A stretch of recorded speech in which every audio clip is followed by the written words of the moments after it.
Hello, good people. Paris Boothia, the author of The Audacious Dreamer here. How are you doing today? Today, I like it. It's a beautiful day for me because you know how I always say it's not a monologue, it's a dialogue? I received a message, and that's why I'm doing this video today, from somebody who just purchased my book, The Audacious Dreamer. It is available right now in Canada, not yet in Africa, but it's here in Canada. And so they wrote me a message and told me how my book blessed them when it comes to the issues of hearts, and also the topic that they really liked it, where I have discussed marriage life. So they begged me, like, if please Paris, you can do a video about marriage, emphasize on how people view marriage today. I would really appreciate. So this is for you. I'm not gonna give names, but this is for you. Thank you very much. And if all of you, whoever has subscribed to my channel, really write to me and tell me what you want to hear me speak about, I would appreciate. So here we go. Marriage.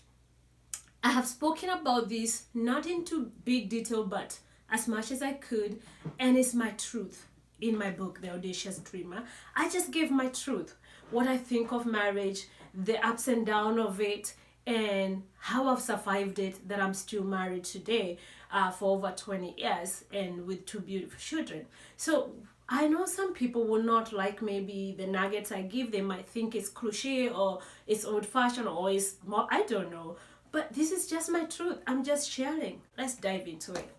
Marriage. Truth, people. You cannot buy happiness. Number 2. Marriage is hard work. Simple, period. It is not something that you just do once and it's over and done. It's a journey. But a lot of us fall in love with the idea of falling in love. And so again, we fall in love with the idea of big wedding, big house, big car, children, beautiful children, good life. And you don't ever think of the ups and downs of marriage when you're falling in love. And it's a good thing. I'm glad I never thought of it. Because if you do, some of us would have, honestly, we wouldn't have taken that step of getting married. But we did. And if you did, then you said, I do.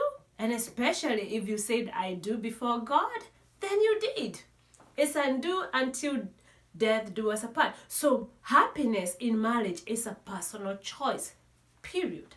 I can't make it clearer than that. You choose on a daily basis to remain married or not. You honestly do. Why do I say this? It's simple. Why did you get married? Pause for a minute and ask yourself this question. A lot of us don't.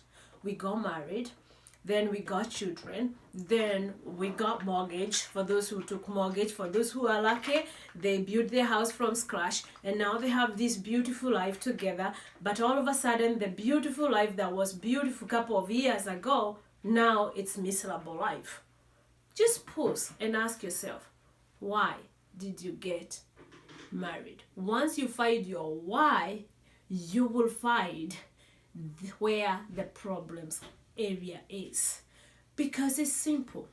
If you got married for love and for keeps, even though you're going to go through up and down, yes, there'll be time you'll want to kill your husband, there'll be time you'll want to kill your wife, there'll be time you just feel like screaming, but because of the love that you had for your spouse, you will still stay grounded.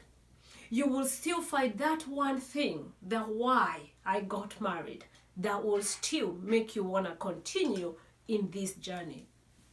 Now, however, we now know we live in the world where people are getting married for different reasons. Let's face it. There's some people who get married for financial gains.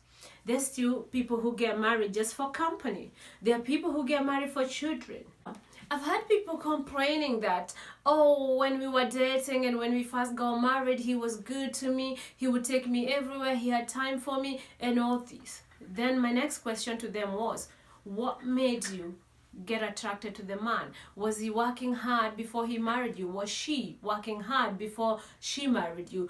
Oh yeah, I fell in love with her because she was always traveling around the world, doing her thing, working hard. She, you know, she was a good friend. She was this, she was this, she was this. She was independent, she was this. Then after you get married, what changed? You start complaining. He's never there for me. She's never there for me. She's always working. My friend, you fell in love with that. Find a way to make it work. Stop whining. Instead of complaining, communicate with your spouse and find a way to make it work. It is not easy. And I'm not saying I know the formula. I don't.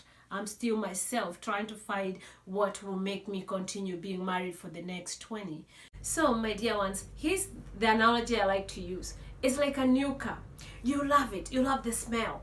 You love the wheels. Everything about the new car is exciting. Marriage is the same. When you first dating, when you first got married, everything was exciting. The new car become an old car, and all of a sudden you need to do oil change, you need to change the tires, they are old, they are worn out. You might even have to paint a little bit because of the dents that maybe carelessly you got, or you got involved in an accident and something is bent and now you have to fix it.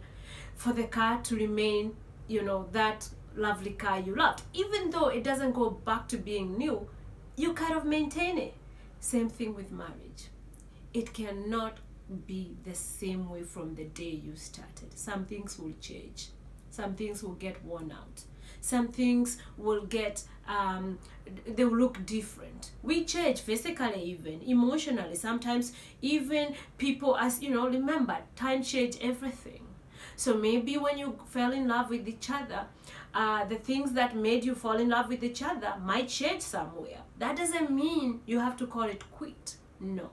It means you just have to find a way to keep things the way they were interesting. Find that thing that will make you want to stay together, the thing that made you laugh together, the thing that made you never want to put the phone down when you're talking with each other. Just find it. Find one thing. Compliment your wife, your husband. Whenever they look good, tell them they look good. When you see they're down, find out a way of comforting them. But for those who are married, it's a beautiful journey. Keep it together. So, if you want to learn more about this, again, you can grab the Audacious book. It will be available soon in Amazon.com. And also we can continue having this talk on parisbudhia.com. Subscribe and please ask out any topic you want us to continue talking about, any video you want to, anything. Just write and request and I'll do my best to